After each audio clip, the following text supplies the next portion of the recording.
오늘 하나님 말씀은 히브리서 12장 4절부터 11절 말씀 되겠습니다. 제가 봉독합니다. 너희가 죄와 싸우되 아직 피 흘리기까지는 대항하지 아니하고 또 아들들에게 권하는 것 같이 너에게 권면하신 말씀도 잊었도다. 일러스되 내 아들아 주의 징계하심을 경히 여기지 말며 그에게 꾸지람을 받을 때 낙심하지 말라. 주께서 그 사랑하시는 자를 징계하시고 그가 받아들으시는 이 아들마다 채찍질하심이라 하였으니 너희가 참음은 징계를 받기 위함이라. 하나님이 아들과 같이 너희를 대우하시나니 어찌 아버지가 징계하지 않는 아들이 있으리요. 징계는 다 받는 것이거늘 너에게 없으면 사생자요 친아들이 아니니라. 또 우리 육신의 아버지가 우리를 징계하여도 공경하였거든 하물며 모든 영의 아버지께 더욱 복종하며 살려 하지 않겠느냐. 그들은 잠시 자기의 뜻대로 우리를 징계하였거니와 오직 하나님은 우리의 유익을 위하여 그의 거룩하심에 참여하게 하시느니라. 무릇 징계가 당시에는 즐거워 보이지 않고 슬퍼 보이나 후에 그런 말미암아 연단받은 자들은 의와 평강의 열매를 맺느니라. 아멘. 믿음장으로 불리우는 히브리서 11장에서 시작해서 믿음의 선조들, 선배들이 어떻게 그 어려운 세상을 살아가는지를 이제 배우고, 오늘 이제 주제는 징계하시는 하나님에까지 왔습니다. 이 죄가 가득한 세상에서 하나님의 자녀로 사는 것에 특징이 있다면 은혜를 받고 그 안에서 사는 것 확실하지만 세상 살아가기는 더 쉬워지지 않을 수 있다는 것입니다. 사실은 좀 더 어려워집니다. 왜냐하면 영적 차원에서의 생활이 더해지기 때문입니다. 그러지 않아도 어려울 수 있는 곳에서 이제 하나님께서 어려움을 더 하시는 것 같이 보입니다. 그 이유는 세상 육신의 아버지가 자식을 징계한 것처럼 하나님 아버지께서 그 아들들, 믿는 이들을 징계하신다는 것입니다. 겉으로 보기에는 힘들고 슬프게 보이지만 징계가 끝나고 나서 보면 믿는 이들 성숙하게 성장하는 과정이기 때문에 하나님께서 하시는 것입니다. 믿는 이들에게 주시는 징계, 훈련에 대해서 교회 가르침이 많지 않을는지 모르겠습니다. 오늘 말씀 배우면서 의문점을 확실하게 해주기를 바랍니다. 하나님께서는 믿는 이들을 징계하신다. 4절 너희가 죄와 싸우되 아직 피 흘리기까지는 대항하지 아니하고 너희 이 히브리서의 수신자입니다. 유대인 크리스찬들 이들은 소수지요. 대부분 유대인들은 믿지 않습니다. 이들은 동료 유대인들에게서 박해를 받는 어려움을 겪었고 또 당시 로마 황제 클로디어스에게서 박해를 받으면서 살고 있었는데 그들은 아직 피를 흘리면서까지 예수님처럼 그들의 죄와 싸우지는 않았습니다.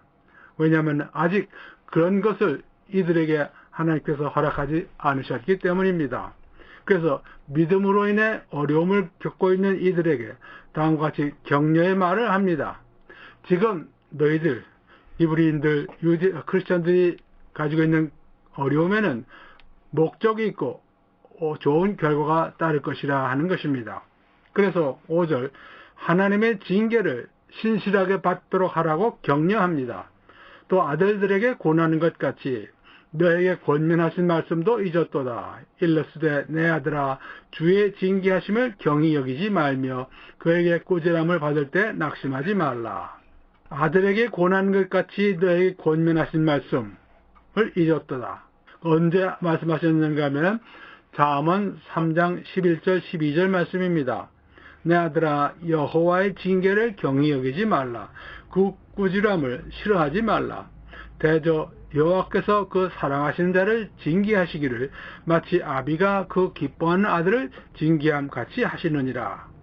이렇게 잠언에서 말씀하셨고 히브리 유대인 크리스천들이 이러한 징계를 지금 받고 있다.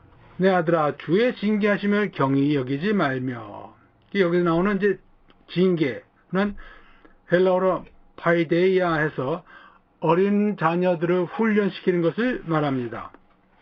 여기서는 크리스찬이 성숙한 믿는 이가 되도록 하기 위해서 받는 영적 훈련, 단련을 말합니다.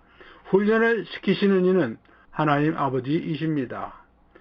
하나님 아버지께서 주시는 징계를 가볍게 생각하지 말라. 하나님은 우리가 상상할 수 없게 신중하게 말씀하시고 행하시는 분이십니다. 가볍게 받아들이지 못할 분의 말씀이시고 처분이십니다. 하나님 말씀을 가볍게 생각하는 사람들이 참 많습니다.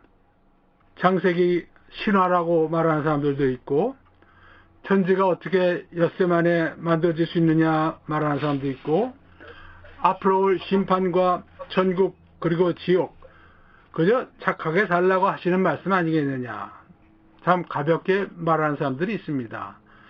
그러나 그렇지 않습니다. 성경에 나오는 하나님 말씀 하나하나, 단어 하나하나가 과장이 없이 액면 그대로 우리가 받아들여야 하는 말씀입니다. 하나님 말씀은 심각하게 생각하고 받아들여야 합니다. 그에게 꾸지람을 받을 때 낙심하지 말라. 이 꾸지람 받는다고 하는 것은 다르게 말하면은 잘못이 드러나는 것으로 해석하셔도 되겠습니다. expose 한다는 말씀입니다. 그리고 낙심하지 말라. 낙심하지 말라는 루스해지는 것. 우리 표현은 맥 풀린다고 하는 말을 하죠. 그렇게 해석하셔도 좋습니다. 맥이 풀려. 하나님께로부터 징계를 받으면서 다 맥이 풀려고 놓아버리는 것. 이런 것을 말합니다. 정신맥을 놓지 말라 하는 말씀이 되겠습니다.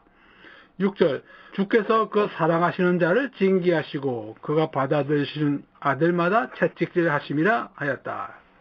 믿는 이가 징계를 받는 것은 하나님께서 자식을 사랑하시기 때문입니다. 그 자식을 미워서 하신 것이 아닙니다. 그 반대입니다. 우리 사람들 일로 봐도 옆집 남의 집 아이에게 우리가 회초리 들 수 없습니다. 그러다가는 정말 큰일 나지요. 요즘 법이 나빠져서 자기 집 아이에게도 회초리 드는 것 잘못하면 벌 받을 수 있습니다. 남의 집 자식에는 손대지 못합니다. 그러나 하나님께서 하나님 집의 권속들, 하나님 자녀들을 훈련시키고 단련시키시는 것은 그가 징계받는 사람이 하나님 아버지의 권속이라는 것을 증명하기도 하는 일입니다. 하나님께서 왜 징계를 하십니까?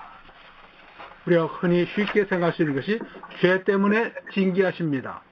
과거 다윗이 밧세바와 간음을 하고 그 남편 우리아를 죽인 죄로 인해서 다윗은 징계를 크게 받습니다. 4가지 징계를 받는 말씀이 사무엘하 13장부터 나옵니다. 밧세바의 간음은 11장에 나옵니다. 첫째, 칼이 다윗의 집에서 떠나지 않겠고, 집 안에서 죽인다. 가족 간에 죽인다. 압살롬이 암논을 죽이고 나중에 솔로몬이 아도니아를 죽입니다. 두 번째, 집에 재앙이 일어나고 암논이 다말을 강간하고 압살롬이 자기 아버지 다윗의 왕위를 노려서 혁명을 일으키죠. 그 다음 요압이 압살롬을 죽입니다. 세 번째, 압살롬이 다윗의 아내들, 후궁들과 혁명을 하면서 백주의 동침을 하는 내용이 나오고, 네 번째, 밧세바와 다윗에게서 나온 아이가 죽지요. 간음을 하고 나서 호되게 그 값을 치렀습니다. 신약에 와서는 성찬에 잘못 참여하면 병들고 죽기까지 한다고 고린도전서 11장 27절부터 32절에 나옵니다. 죄에 대한 벌로 징계를 하시고, 두 번째, 죄를 예방하기 위해서 어려운 시간을 주시기도 합니다. 바울에게 육체의 가시를 주셨죠. 내 육체의 가시 곧 사단의 사자를 주셨으니, 고린도후서 12장 7절에 나옵니다. 왜 육체의 가시를 주셨느냐 하면은 나를 쳐서 너무 자만하지 않게 하려 하심이라. 자만하면서 죄 짓는 것을 막기 위해서 육체에 가시를 주셨다고 하는 것입니다. 이 가시를 떠나게 해주시라고 3번 주께 간구드렸는데 허락되지 않았습니다.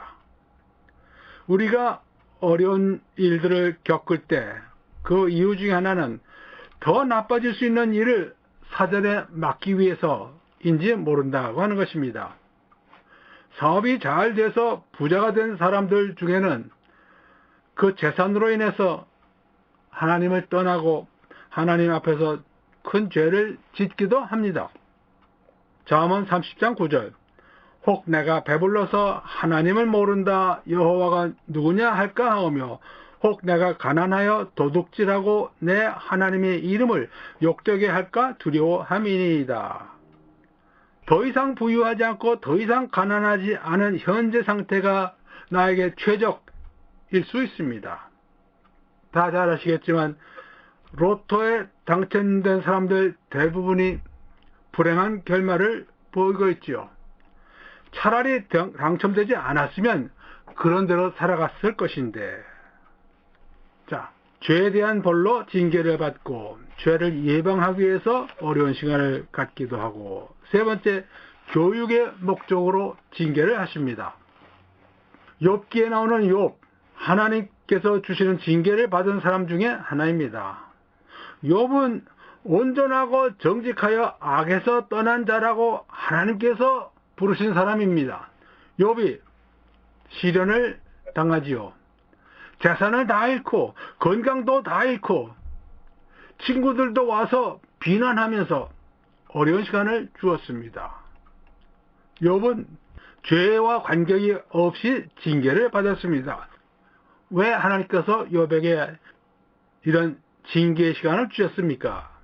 욥이 온전하고 정직하고 악에서 떠난 자라도 하나님의 주권을 가르쳐 주기 위해서 이같이 어려운 시간 징계를 받았다는 것입니다.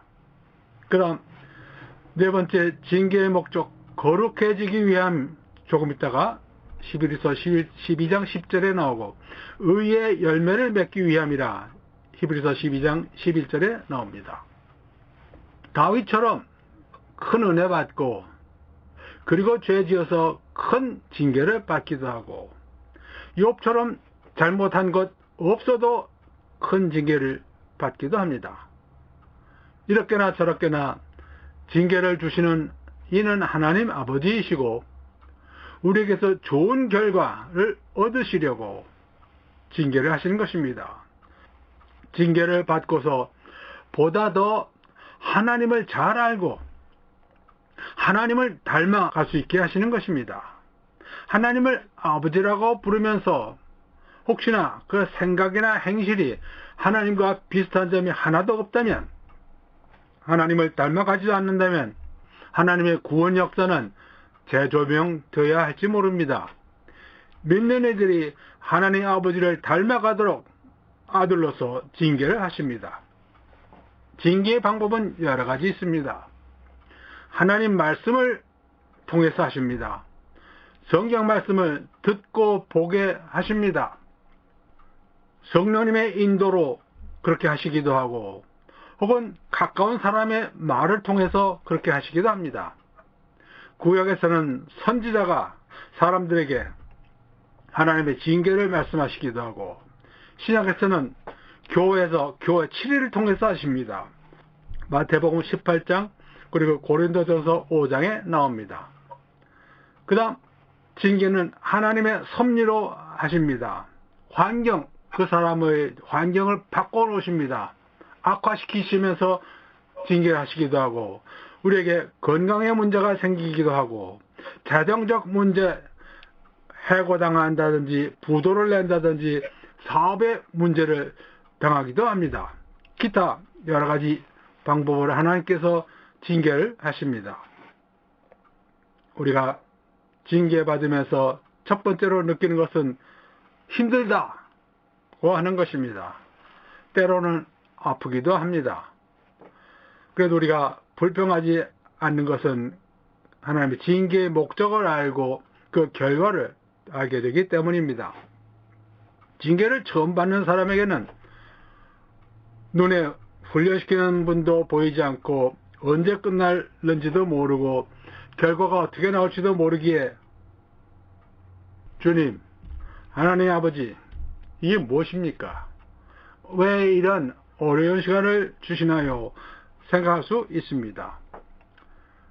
시련, 시험은 마귀에게서 오는 경우가 많지만 그러나 그 뒤에는 하나님 아버지께서 허락하셔서 일어나는 것인 줄을 우리가 압니다. 욥에게 어려운 시간을 주는 것은 마귀지만은 허락하신 분은 하나님이시지요. Why me? 우리가 어려운 시간을 받으면은 이렇게 말하고 생각을 합니다. 왜 저가 이런 어려운 시간을 지나가야 합니까?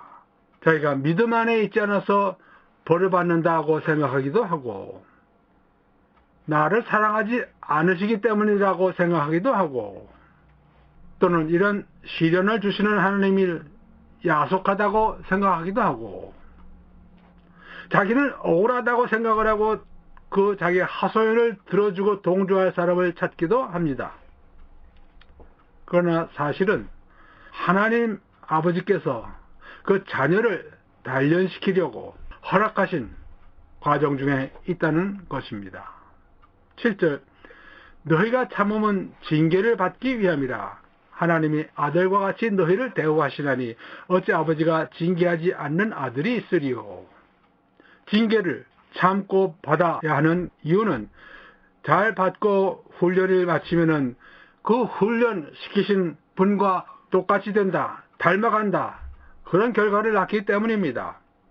첫째, 징계를 받는 것은 그가 하나님 아버지의 자식이라는 것을 증거하고 훈련을 잘 받고 나면 하나님 아버지와 같은 성격을 갖게 된다고 하기 때문입니다. 징계를 받으면서 잘 참고 받지 않는다면 즉 징계도 소용이 없다면 어떻게 되겠습니까? 구약에서는 이런 사람은 돌로 쳐 죽이게 되어 있습니다. 신명기 21장 18절 사람에게 완악하고 패역한 아들이 있어 그의 아버지의 말이나 그 어머니의 말을 순종하지 아니하고 부모가 징계하여도 순종하지 아니하거든 그의 부모가 그를 끌고 성문에 이르러 그 성읍 장로들에 나아가서 그 성읍 장로들에게 말하기를 우리의 이 자식은 완악하고 패역하여 우리 말을 듣지 아니하고 방탕하며 술에 잠긴 자라 하면 그 성읍의 모든 사람들이 그를 돌로 쳐 죽일 것이니 징계를 잘 받지 않는다면 징계에도 소용이 없다면 그 사람은 참 아들이 아닐 수도 있고 만약에 참 아들인데 징계에도 소용이 없다면 다음 기회에 다른 징계를 하나님께서 주실 것입니다. 8절 징계는 다 받는 것이오늘 너에게 없으면 사생자요 친아들이 아니니라. 아버지가 훈련 징계시키지 않는 친자식은 없습니다. 내가 징계를 받지 않는다면 너는 친아들이 아니라. 우리 모두가 다 죄 속에서 살다가 믿음을 받고 구원받았기에 우리에게 부족함이 많고 죄를 많이 짓고 삽니다. 그런 잘못들이 있기에 하나님께서 그런 잘못들을 없애시려고 징계하신다는 것, 하나님은 완전하시기에 우리들도 완전하게 살아가기를 원하셔서 징계를 하시는 것입니다. 9절 또 우리 육신의 아버지가 우리를 징계하여도 공경하였거든 하물며 모든 영의 아버지께 더욱 복종하며 살려하려 하지 않겠느냐. 여기 모든 영이라고 되어 있는데 원전에는 모든 영이 아니라 그냥 영들 복수로 나와 있습니다. 우리 육신의 아버지도 우리를 훈련시키시면서 징계하지 않으셨느냐. 왜 징계하셨느냐? 아버지를 존경하고 순종하게 만들기 위해서 그렇게 하셨다. 우리가 그런 징계를 받았어도 우리의 아버지들을 존경하지 않았느냐? 우리의 영의 아버지, 하나님 아버지 말씀에 순종한 자녀 되기 위해서 하나님 아버지께서도 우리에게 징계를 내리신다는 겁니다. 징계의 결과, 우리의 유익, 거룩함입니다. 10절 그들은 잠시 자기의 뜻대로 우리의 육신의 아버지들은 자기의 뜻대로 우리를 징계하였거니와 오직 하나님은 우리의 유익을 위하여 그의 거룩하심에 참여하게 하시느니라. 하나님은 좋으신 하나님이시고 좋으신 하나님 손에서 나오는 것은 모두가 다 좋은 것입니다. 우리가 받는 징계도 하나님 손에서 나오는 것이기에 우리에게 좋은 것입니다. 받은 징계는 일시적이지만 그 징계의 결과로 남는 것은 좋은 것이고 영원히 지속됩니다. 여기 나왔습니다. 그의 거룩하심에 참여하게 하신다.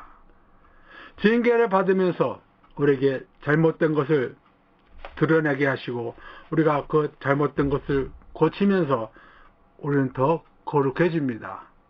하나님 아버지를 닮은 사람이 되는 것입니다. 두 번째, 평화로운 의의 열매를 맺습니다. 무릇 징계가 당시에는 즐거워 보이지 않고 슬퍼 보이나 후에 그로 말미암아 연단받은 자들은 의와 평강의 열매를 맺느니라. 모든 징계는 받을 때 즐겁지 않습니다.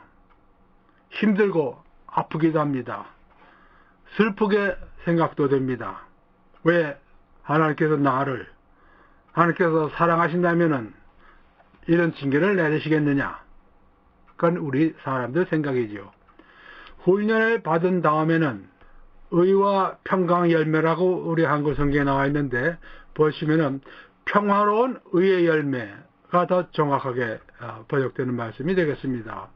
평화로운 의의 열매를 맺게 됩니다. 왜 평화롭다고 했습니까?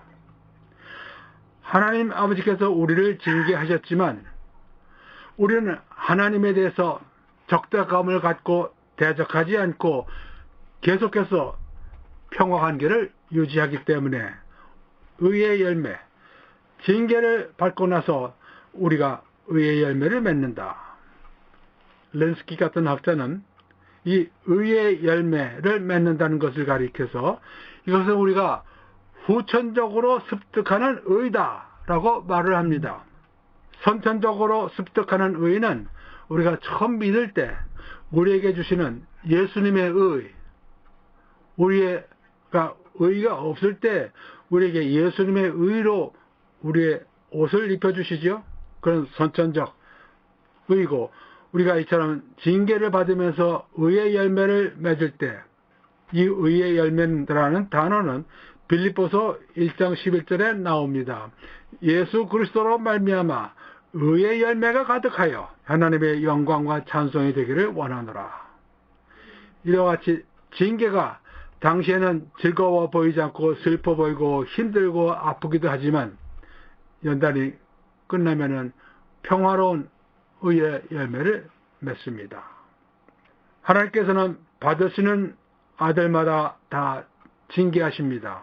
채찍질 하십니다. 징계를 받으면 우리는 하나님의 사랑을 받지 않는다는 것이 아니라 그 반대로 우리가 하나님의 자녀인 것을 확실하게 해주시기 때문에 우리는 구원의 확신을 갖게 됩니다. 좀 더 하나님의 성품을 닮아가는 좋은 변화가 일어나는 것입니다. 그것이 우리 사람들입니다. 죄성에서 벗어나게 하기 위해서 우리에게 징계를 허락하십니다. 징계, 채찍질, 구약 잠언에서 보면은 문자 그대로 자식들에게 채찍을 아끼지 말라고 했습니다. 제가 몇 가지 구절을 뽑았으니까 들어보십시오. 잠언 13장 24절 매를 아끼는 자는 그의 자식을 미워함이라. 자식을 사랑하는 자는 건실히 징계하느니라. 잠언 22장 15절 아이의 마음에는 미련한 것이 얽혔으나 징계하는 채찍이 이를 멀리 쫓아내리라. 잠언 23장 13절부터 14절 아이를 훈계하지 아니하려고 하지 말라.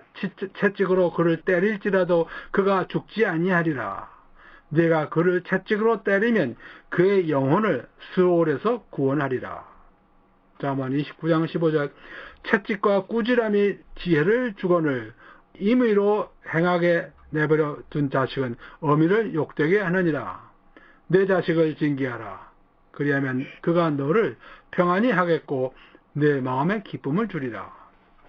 구약은 우리 신약보다 좀 더 실제적, 육신적인 면에서 말씀을 많이 하셨기 때문에 자식들에게 매를 아끼지 말고 채찍질해라. 그리해야지 그가 너에게 평안을 주고 기쁨을 줄 것이라 하였는데, 하나님 아버지께서는 우리 믿는 이들, 자녀들에게 여러 가지 징계를 하십니다.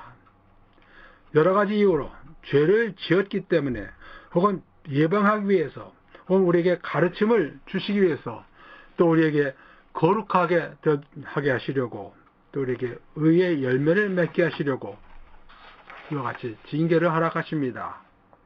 우리가 징계를 받는다고 생각할 때 하나님 아버지께서 내가 그 자녀인 것을 아시기에 이러한 징계를 허락하시는 것이고, 그래서 낙심하지 말고 소심해지지 말고 신실하게 그 징계를 받을 것이고, 받고 나면 당신은 슬프기도 하고 고통스럽기도 하고 하지만은 끝나고 나면 우리가 영적으로 유익한 결과 성숙해진다고 하는 것입니다.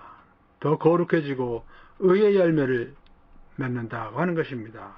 그래서 징계를 받을 때 신실하게 적극적으로 징계를 받는 것이 옳다고 하는 말씀입니다. 여러분들 어려운 시간을 가지시면은 하나님의 징계일지 모른다고 생각을 하실 수도 있겠고, 그것이 무엇인가를 찾기 위해서 성경을 보실 수도 있고, 과거의 언행을 돌아보실 수도 있고, 여러 가지로 하실 수 있습니다. 그것이 하나님의 징계라고 생각하시게 된다면 적극적으로 신실하게 징계를 받고 영적으로 성숙해지고 영적으로 의의 열매를 맺는 여러분들 되시기 바랍니다. 다 같이 기도하시겠습니다. 하나님 아버지, 육신에 거는 저희들에게 영적으로 어린아이 같기에 하나님 아버지의 징계를 기꺼이 즐겁게 받으려 하지 않는 저희들의 완악한 마음을 용서하여 주시옵소서. 하나님께서 주시는 징계가 끝나면 전보다 더 하나님의 거룩하심과 의로우심을 갖게 된다는 것을 기억하게 해주시고, 징계와 채찍에 적극적으로 신실하게 임하려는 마음을 갖도록 인도해 주시옵소서. 하나님 아버지의 친아들로 받아주시고 성숙하도록 사랑하시고 인도해 주심에 감사드리며 예수 그리스도의 이름으로 기도드리옵나이다. 아멘.